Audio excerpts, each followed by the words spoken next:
Ronahî li dijî tarîtiyê bi ser dikeve. Felemez ûlû.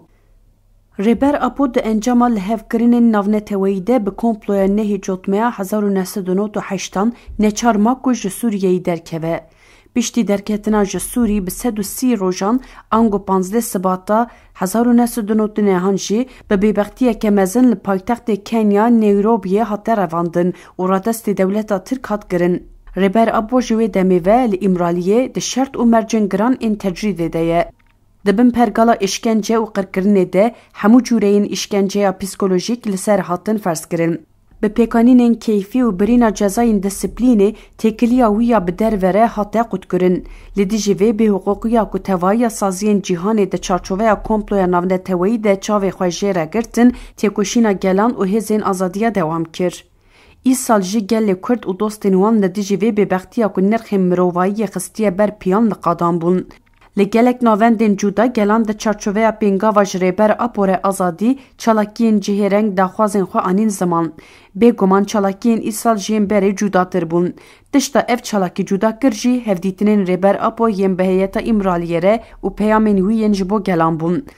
Rêber Apo di peyam û nirxandinên xwe de gelek caran îşaret bi giringiya dengeyên li herêmê hatine avakirin û bi vê ve girêdayî pêwistiya guherîna zihnî, rêxistinî û pratîkî dike. Bi taybet piştî hilweşîna sosyalîzma reel ne tenê li herêmê li cîhanê denge hatin guhertin. Ji salên 1990 û vir ve rêxistinên sosyalîst ên ku xwe li gorî pêdiviyên demê neguhertin û di warê zihnî de xwe ji nû ve ava nekirin gelek tiştên mezin wenda kirin. Dema em li dahûrandinên Rêber Apo ên salên notî dinêrin, em dibînin ku gelek caran balê dikişîne ser giringiya guherînê. Rêber Apo dibêje, sosyalîzma zanistî tevî hemû rexneyên xwe yên zanistî jî nekarî di warê îlmî de zihniyet modernîteya kapitalîst nîşan bide. Pergala ku nikaribe dijberê xwe di warê fikrî û zanistî de analîz bike, bi demê re ya wê bişibe dijberê xwe yan jî wenda bike. Devir de sosyalîzma Rusya û Çînê li hemberî pergala kapitalîst a ku bloka Rojavayê jêrê pêşengî dikir bi ser neket. Hilweşîna sosyalîzma reel di wan salan de ji bo îdeolojiya çepgir bû trajediyek mezin. Bêguman sosyalîzm hîn jî ji bo gelek rêxistinên çepgir hêviya herî mezin a jiyan û têkoşînê ye. Lê çawa ku di pergala cîhanî de guhertinên bingehîn pêk hatin, di formên sosyalîzmê de jî guhertin çêbûn. Mirov nikare îddia bike ku şoreşên sosyalîst bi tevahî hatine têkbirin û pûçkirin. Nayê înkarkirin ku şoreşên sosyalîst mîraseke mezin li pê xwe hîştine û hîn jî hêmaneke bingehîn a jiyana rojane, hêza herî hêvîdar a cîhana zihniyetê ne. Lê nekarîn cudayiya di navbera şaristaniya alternatîv û modernîteyî de tahkîm bikin û xurt bikin. Ji ber vê yekê nekarîn baweyeke xurt pêşî lê hilandina di nava modernîteya kapitalîst de bigirin. Eşkere ye ku ev rastiya derketiye holê neqeder e. Ji wê zêdetir bi pirsgirêkên ku sosyalîzma serdema kapitalîst nikare çareser bikeve girêdayî ye. Rêber Apo ji bo tevgera azadiya gelê Kurd ku bingeha xwe dispêre sosyalîzmê jî nekeve vê şaştiyê ji destpêka salên 2000 ve guherîna paradigmayê xist rojeva rêxistinê û gelê Kurd. Bêguman ev wê demê di gelek kesan de hêstên cuda da ava kirin. Lê dema ku mirov rastiya pergala cîhanî û şerê di navbera blokan de dinê re tê dîtin ku guhertinên bi vî rengî weke pêdiviyek bingehîn derdikeve holê. Li gel vê guhertinê rastkirtina hişmendiya sosyalîst jî giring e. Rêber Apo bi paradigmaya netewaya demokratîk, ekolojîk û azadîxwaz a jinê ve wateyeke nû li sosyalîzmê bar kir. Bi pêşxistina vê paradigmayê ve Rêber Apo ne ji bo gelê Kurd tenê, ji bo hemû bloka sosyalîst jî hêviyek nû da ava kirin.